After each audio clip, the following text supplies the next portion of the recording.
here. What's up YouTube, Annie here. When this video goes live, I will be off on an epic adventure to Paris, Florence, Rome, and the Maldives. What? Yes, it is epic, and I have been planning this thing for over 7 months now. Now, travel has become a huge part of my life. A lot of my travel is for work, it's pretty routine, it's domestic, and so I have got my systems and processes and routines down for that. But something like this is a whole beast of its own. This is 2.5 weeks of living out of a suitcase, traveling in countries where English is not the first language, going to places I have never been before. It's exciting, but it's also a little bit overwhelming. So in this video today, I'm gonna share with you how this trip came to be, and I'm gonna talk about my approach to planning a trip like this. Because believe it or not, it's not always about just saving money.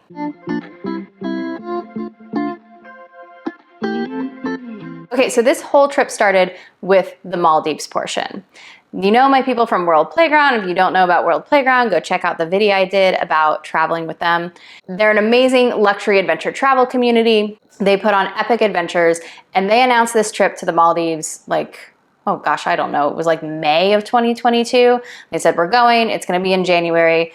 We are going to Jani, which is one of the very best resorts, like not just in the Maldives, but like in the entire world. It's one of those places you see with all the overwater bungalows. It's absolute heaven.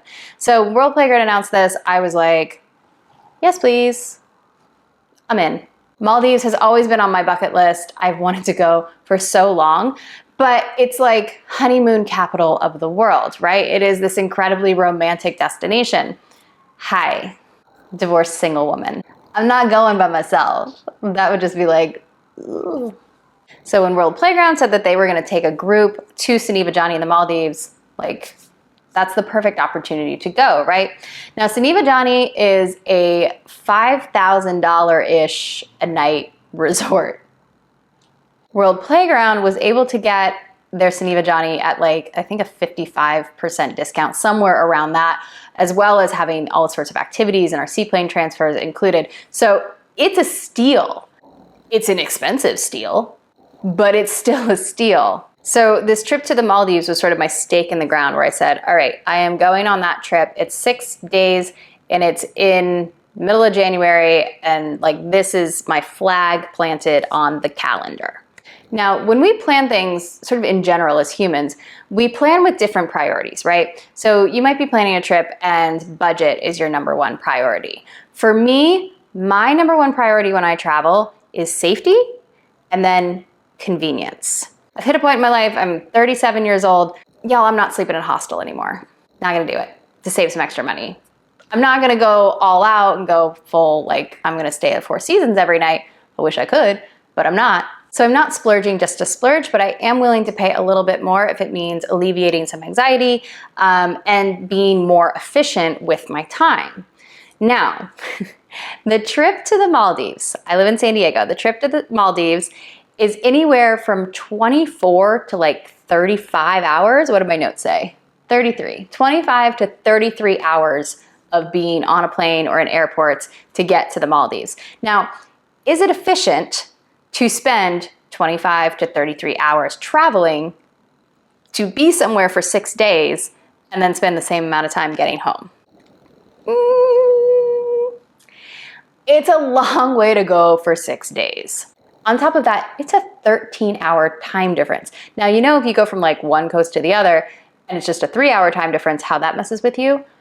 When you gotta completely flip your sleep schedule, it's rough. It can be really, really, really tough. So I knew that traveling 33 hours, whatever it is, to get there, and then I may lose another day, half a day to jet lag. I didn't want to do that. That's not efficient to me, right? Traveling all that time, plus losing time to jet lag, then I've only got like 4 good days, 5 good days there. Not excited about that. So I figured, well, if I'm going all this way, I might as well stop off somewhere or try to add something onto this trip. And I started looking at places around the Maldives that might be interesting to go to. So like Madagascar, when you look at it on a map, you're like, oh, Maldives here, southern coast of India, Madagascar right over here. But if you go into like your travel sites and look for flights, It's like 30 hours to get from one to the other. It's not, you know, it's not as the crow as the crow flies. Poor crow. You know, it's not as the crow flies there. So then I went back to the flight routes, right? How am I going to get from one place to the next? What's the easiest way to get to the Maldives? Well, the easiest way to get to the Maldives from San Diego, believe it or not, is through Europe. Even though if you look at a map, it's like, well, you could also go this way or this way, about equidistant. Europe tends to be the best flight schedules. So I thought, all right, I'll go to Europe. Well, good news, I actually have a friend who lives in Europe. And I haven't seen her in over 4 years. So I hit her up and I was like, hey, I'm going to the Maldives. Maybe I'll just swing through Europe on my way. Like, anywhere you want to go? Thankfully, she was like, hell yes. She's super awesome. I can't wait for you guys to meet her. So I decided to stop off in Europe. And the great thing about this is that not only does it cut my travel time down now, right? Instead of doing that 30-hour-ish flight, now it's about a 12-hour flight to Europe. Wherever I end up going is roughly 12 to 15 hours. And it's a 9-hour time difference. So I am putting myself within a decent reach of the complete swap over of the sleep schedules. So it won't be so traumatic by the time I get to Male.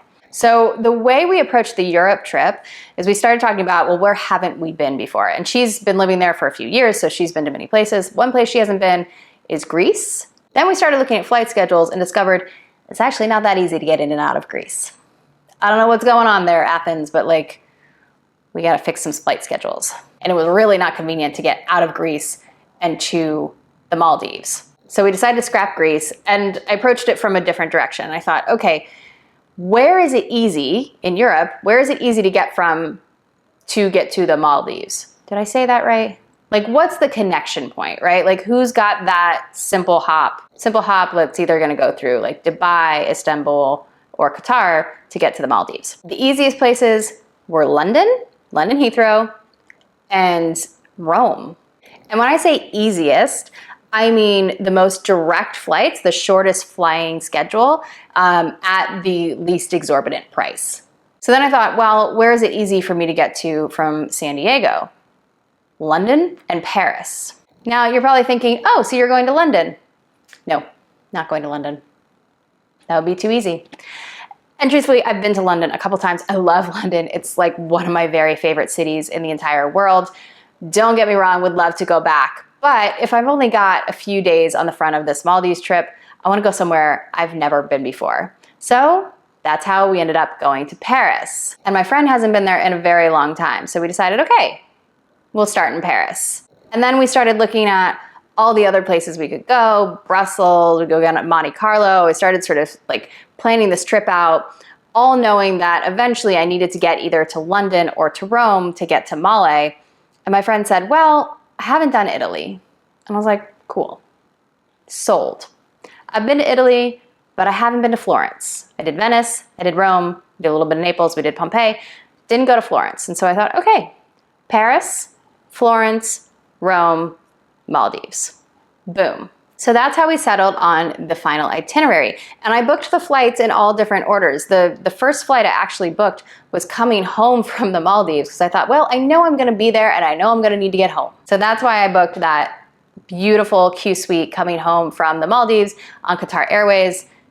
And then I had all that naming trouble. If you haven't watched that video, it's worth a watch. Just don't make the same mistake I did. Then after that flight, I booked the flight from Rome to the Maldives. Then I booked the flight from San Diego to Paris. And then like, I don't know, 2 weeks before the trip, we booked our hotels and our flight from Paris to Florence. Actually, we still don't have our hotel in Rome. I should do that. Anyway, the point I want to make here is if you are going to be traveling an extraordinarily long way for a short amount of time, look for opportunities to add on places that you haven't been before. And the key to doing this is being flexible. You can't have a predetermined idea in your head and say, we're going here and I'm gonna figure out how to make it work. So you plant your stake, like I did with the Maldives, and then you look for those like paths of least resistance and go see things that you never would have seen otherwise. I don't think I would have made a solo trip to Paris just to go see Paris. I wouldn't have made a solo trip to Florence just to go see Florence. This is a great way to add on 2 places that I've always wanted to see, but may not have necessarily made the big effort to go see if it wasn't part of another trip. Okay, so now you're probably asking yourself, cool, What does that cost? So glad you asked. I have no idea at this point, no idea. But we can try to figure it out.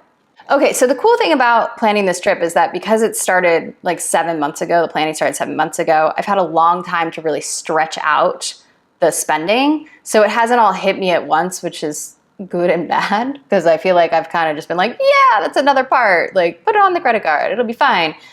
I don't have any credit card debt. I pay off my credit cards. Okay, don't call me irresponsible. I'm broke, but I'm not irresponsible. All right, so let's add this up. San Diego to Paris. We'll start with flights, okay? So San Diego to Paris, I am flying Delta Comfort Plus, not First. First was like $4,000. I was like, whoo, no. So Delta Comfort Plus, I'm flying through Salt Lake City, and that ticket was about $1,200, okay? When I land in Paris, I booked a car to go to the hotel. That's $130. And you're like, you booked a car? Yeah, I booked a car. Look, when I land in a foreign city that I've never been to before, I don't speak the language, I'm gonna have luggage, I'm gonna be jet lagged, I'm gonna be a whole mess. Knowing that someone is there waiting for me to pick me up and is like expecting me and knows where I'm going, worth paying double the price of a taxi, in my opinion. Just for me. Again, not always the way I've traveled. I have hauled my suitcase on the London Tube across the entire damn city to get to Queen's End. Like, I get it. I get that you're probably looking at me like, bougie. Don't care. This is how I travel now. Do not care. Okay, anyway. Paris to Florence. We are doing a budget airline. That's $110. That's pretty good. Hopefully we get there. No idea. We got a train from Florence to Rome. That's about $30. Rome to Male, which is the Maldives. I'm taking Qatar Airways economy on that leg. That was $600. That was a little rough. Then Male to LAX. Instead of flying back to San Diego, I'm flying to LAX. It was way easier and actually quite a bit cheaper to fly direct to LAX. That I'm doing on the Qatar business class, their Q suites, which are fabulous. Very excited for that experience. That ended up, after my little name change snafu with cancellation fee and having to rebook the ticket, that ended up being $3,554. And then I'm gonna have to pay for a car home or like a really nice meal for somebody to come get me from LAX at like 1 p.m. on a Friday, which means I'm booking a car home. That probably will be, I don't know, $200 to $300, somewhere in there.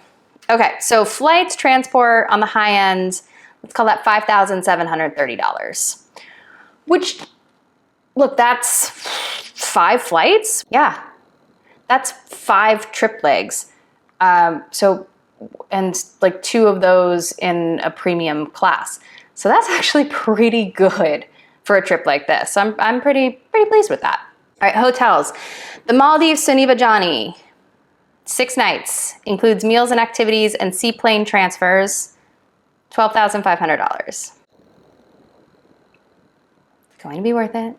It's going to be worth it. Again, we're talking once in a lifetime type experience. Now, knowing me, I take a once in a lifetime type of experience like every year. YOLO. YOLO, people. While being responsible. Okay, hotels. Europe hotels, much cheaper. Again, we're going in the off season, it's January, so things are a lot cheaper. Our hotel in Paris is 143 euros a night. Our hotel in Florence is 152 euros a night. Haven't booked our hotel in Rome, but let's call it 200 euros. So our Europe hotels are quite inexpensive, but total with Suniva Johnny hotel is $13,123. Europe food and activities, I'm gonna budget about $150 a day, so that's about $900 total. So in the end, we're looking at like $19,773. But if you take the Maldives out of that, it's like $3,400. So $3,400 for a week in Europe, not bad. So for $3,400, I am avoiding major jet lag. I'm seeing 2 countries, 2 cities I've never been to before, a wonderful friend who I love who I haven't seen forever. Worth it. That's worth it to me. Like I said, we all have different priorities when we plan things, especially trips. And for me, budget is no longer the primary concern. Safety, convenience, more important to me. But at the same time, $19,000, this trip better be good. Now I'm gonna have some upcoming videos on this trip, so make sure you subscribe to follow along on the adventure. And until then, go create a life you love.